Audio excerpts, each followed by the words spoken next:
Hi, it's so good to see you again. Thank you so much for being here and thank you for watching my previous video.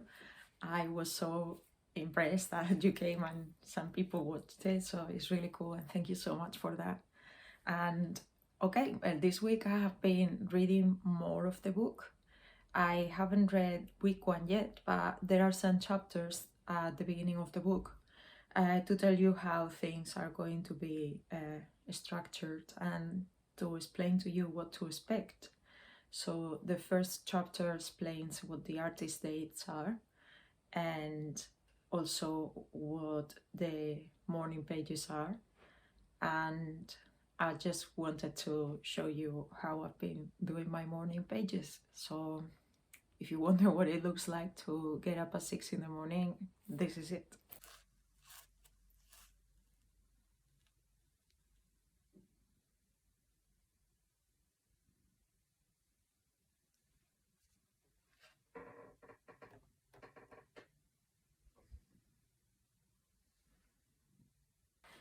Also this week I've had some obstacles. It's never a straight line to create art or to be creative, so I wanted to show you some of my obstacles too. So here they are. This is how I'm trying to work today. That is the space I have, and this is Dave's space. Whoever said being a cat mother is easy, they need to see this. So this is the cat situation this morning. I am trying to work and I have a cat invasion. I hope that is not a critique of what you think of my drawing. What's going on? Yeah, you. You're too cute. So yeah, that is the state of things right now. Dave and Splatty are my sidekicks and they are always there. When I'm working, they turn up and yeah, they are amazing. They are my babies and I love them so much. So I have had an artist date this week, but first I wanted to show you some of the things that I have done previously in some artist dates. So here you are as well. Enjoy! So last week I was telling you about the artist dates, and this is the product of one of my artist dates. One day I came home and I had this amazing and uncontrollable urge to create my own journal, my own junk journal. And here it is. This is my junk journal. I put it together and I created it. What is it made out? Well, I went to university and I trained as a teacher here in Britain. So these are all the notes from my course, and the paper here comes from, some of it comes from it. On the front I had this reticular postcard of a couple kissing, and this book is called Nice Pair. Why? I don't know. And in the background you have pears. It's a bit of a bad joke. So what did I do? I came home and I started getting some of this paper. I started dipping it in tea. As you can see, I stained it with tea. Many of these pages are from those notes that I had from uni, and some of the paper comes from Flow magazine. So I took some of the paper and I made this book. And what am I using this book for? Well, I had lots of artist dates in this book. I also collect lots of lace and fabrics. I have a mini collection of that, so I use some of that here. And I also have lots of different washi tapes. But I'm in love with Japan and I visit the Japan Center a lot, and every time I go I buy different sorts of candy, and that is parts of my artist dates as well. This is when we went to the theater just before the pandemic, and here I have a little picture, Dora Maar's picture from the Tate magazine, from here and there, and you can see the different papers that I have here ready for future artist dates. And this is a commemoration of our anniversary. This is our second anniversary when we got married, and this is a picture of our wedding day.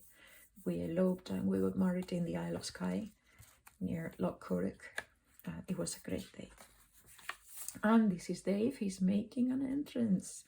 So anytime people send me something and I love it, I make little pages with it and then I write on it. Dave, are you okay? This is a different day when we went out and I got some fabrics, and this came inside the fabrics. We also went to the shop and we had some coffee, so I kept my little sweetener. Dave, stop that now. No, be good, Dave. Come on, baby. This is a bad day I had, so I made a little bit of a red. Dave, are you eating my... Jesus, why are you doing that? Oh my God. Anyway, so yeah, this is a different day. In this artist date, I tried to cook pizza and I cooked tiramisu. Why? Because I just wanted to. And in this little sleeve I have written my appraisal of how I did. It was really bad, actually. This is the restaurant I got the recipes from, and this is the OG. This is really good, but then I did a second tiramisu, and the second tiramisu was a lot better. Oh, this is from the summer. So I spent summer in Britain and I did this collage. So what I do is I keep loads of things, loads and loads of things, and then I just cut and paste things that make sense to me, and I put them together, and then I make these compositions. These are all different dates.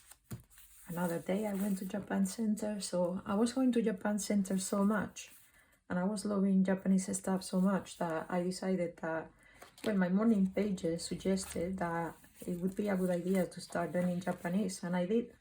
So I'm learning Japanese now. This is another day. I went to a spa for another date, and it was great. Rory got it for me, my husband. And this is from a different date where I was watching really good movies and series, so I journaled about it as well. On a different date, I decided to get myself some incense, and the incense that I got, this Palo Santo, really reminded me of my granny's attic. So I created this. This reminds me of my grandmother and the house where she used to live in the country. You stop there. Don't start eating my book again. Be a good boy. Hey, don't make me angry. And yeah, I don't think I have any more pages here, but I'm going to be doing more dates, and I am going to be getting more journal entries for my my artist dates, if my cat allows it. Que te quiero más, eres más guapo. Anda, ven. Okay, I'll see you later, guys. Did you notice how Dave was attacking the bad day I had on my journal? He's the best. He's the best cat in the world. You're a good boy. Oh yeah, don't be shy. You are a good boy. This week, my artist date, I felt like I really wanted to sing. And I know it's embarrassing, but I sing really badly. Although I was watching a movie and there was a scene where there was a funeral and they were singing Amazing Grace. So I made a version of Amazing Grace for my cat, and my husband was in the kitchen. He said, "Oh, was that you singing? I thought it was the telly." And I thought, oh, no, don't tell me that I sing well, because now I'm gonna start singing. and that's exactly what happened. So I have been singing. The only song I know how to sing is Me and Bobby McGee, Janis Joplin's version, and I have been singing that, and it's been quite fun. Because it's something that I don't do well and I know it, but I enjoy it, so it just lets me loosen up. Right, another thing that I've done this week, and a big breakthrough I've had, is part of the book. In a part of the first few chapters, Julia Cameron talks about your critic, your inner critic, and I don't really like compartmentalizing myself, because I think that my inner critic is also part of me, and I don't want to make it into a different entity inside of me. But that side of me, I also have it. I have an inner critic that can be very critical and very, it's difficult to please. So I have decided to draw that person, and I decided to make an illustration for it. So I have this video where I am drawing it, and it's like a speed video, so I'm gonna try to insert it here. And so the inner critic is that part of you that is never happy. It's always going to be wanting more, and more is never enough. It's also comparing with other people and envious of other people, and is always telling you that you are not enough and that you might never make it. And it is, I don't know what it means by it, but it says that you are a bit silly, why do you even try, it's too late, you are too old, what are you trying to do, you have another career, you have another job, why are you doing this, people are gonna laugh at you, don't even try. Those are the things that my critic says, and I say, fair enough. So I've been listening to my critic on my morning pages. He's quite, or she is quite outspoken, and I just realized at some point, I had a breakthrough, and I realized that my critic was part of a trauma response, and the critic, what it really wants is to protect me from hurt, and protect me from danger, and protect me from unpredictability. And that is an old response, and is now an outdated defense mechanism. So I think about it like an exoskeleton that has grown too small for me, and I need to break out of it, because if I don't, it's going to crush me, and it's also not a way to live. So I once came across with a meditation, and this meditation, this Buddhist meditation, is called Feeding Your Demon. So what you do is you think about the aspect of yourself that you're not happy with, that is kind of bugging you, if you want, and you just talk to it, and you ask it, what is it that you want? And then you feed your demon. And it's a very weird meditation. It's very strange. If you haven't done meditation before, maybe it's not the best point to start, but if you want to, go for it, because it's really fun. And in the end, you can turn your demon into your ally. So what would happen if you turned your critic into your ally?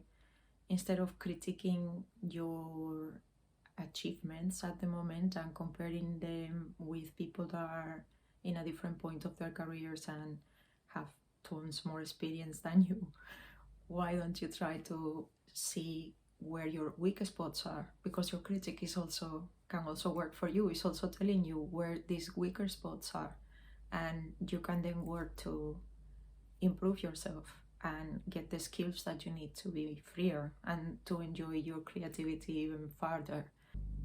Another thing that's happened this week, and just happened yesterday, and I was just so happy, was that after a week that I've had where I got some rejection letters from different jobs that I applied for, and I was feeling a little bit down, I'm not gonna lie. I was a little bit on the dance, thinking, oh my god, what's gonna happen? I'm not getting these jobs that I really wanted, I'm not getting representation from these agencies that I really like as well. And then yesterday I was in a Zoom call with people from courses that I take, from maths, make art that sells, and Lila Rogers and Beth were in the Zoom call, and they asked me to join, and I was just like, what? I couldn't believe it. So I joined, and I was just like super hyper and super excited and happy, and I talked to them about how much their courses have helped me and how much I have enjoyed working with them in those courses as their student. And they said that my work is getting better, so that gave me a huge boost, and I felt like that was a moment of serendipity, because I was just asking the universe for help, and that universe came through and helped me. And I was joking with a friend in Instagram. She was asking, who is your agent? And since I have been rejected by so many agents this week, I was saying the universe is my agent and it's very good, you can share it with me. And actually, I was quite surprised that I got this massive encouragement boost and recognition by people that I really admire. So I'm very happy this week, and I hope you had a very good week. And I hope that if you're reading the book along with me, I haven't read week 1 yet. I'm still in the few first chapters, so if you haven't got the book yet and you want to join, you can. And I would love to have you, and thank you so much for being here. Thank you so much for watching. I appreciate each and every one of you that have subscribed to my channel this week, and everyone who has liked this video, and everybody who has watched it. You are really important to me. I really appreciate you, and thank you so much for being here. You are making my day, and I hope I see you next week. Bye guys.